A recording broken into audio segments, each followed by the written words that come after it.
All new episodes of Game Graveyard. Weekdays on RatedEm. The internet is vast and ever-expanding since its inception. Anyone with the proper skills can make their own mark on the World Wide Web through their own website, from big companies to your neighbor. Most websites serve a positive purpose, such as hosting fun games, social media to interact with your friends on, etc. But sometimes the websites that people make have a much darker and more obscure purpose. Today we're taking a look at 3 websites that fit into that latter category.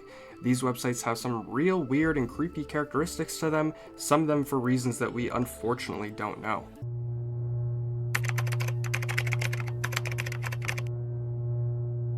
Before we start, remember to subscribe. I talk about video games and internet phenomena in a few different series on this channel, so if that interests you, be sure to subscribe and never miss an upload. I also live stream from time to time right here on this YouTube channel, so if you want to come hang out, crack some jokes, or discuss stuff, come join us sometime. And if you can't make it to those streams live, feel free to subscribe to my second channel, RatedEm Live. I upload all the best moments from my live streams onto there. Without further ado, let's jump into our first website of the video. Deathdate.info is a website from 2006 that lets you input some information, and supposedly it tells you when you're supposed to die and how. It's got a very visually dark layout and an overall unsettling feel due to its premise.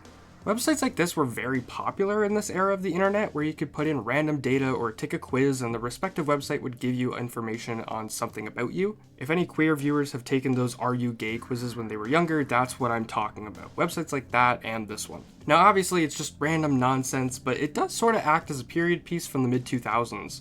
Websites would be dedicated to one specific gimmick rather than being a sort of business card like they are now. Most people nowadays will only make a website for their business or to host a central meeting point for something.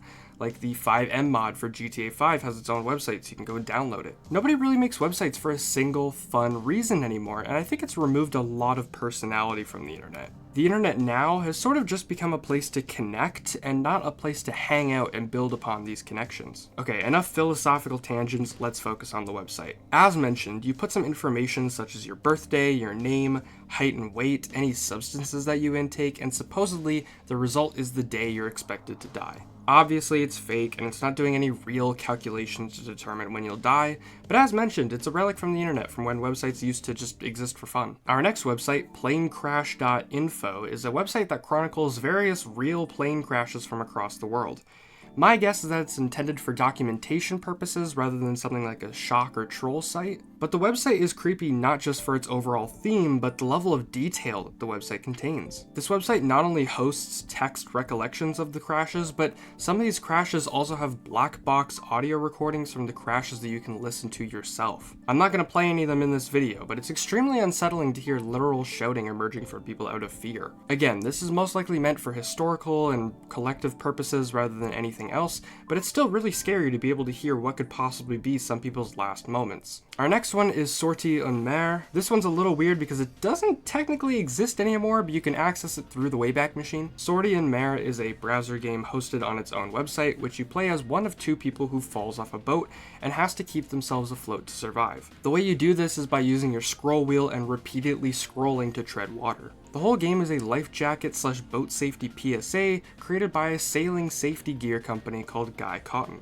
I remember hearing about this in the 6th grade, and I thought it was a really unique PSA that hadn't really been done before. You'd see commercials and advertisements warning you about certain things, but an interactive game that really paints the problem in a personal way, that was really different for the time. Again, you can check it out on the Wayback Machine if you'd like. And that concludes this episode of Internet Mysteries. I plan to do another one like this, showcasing weird websites, because I think it's really cool to see the lesser known and sometimes creepy corners of the vast internet.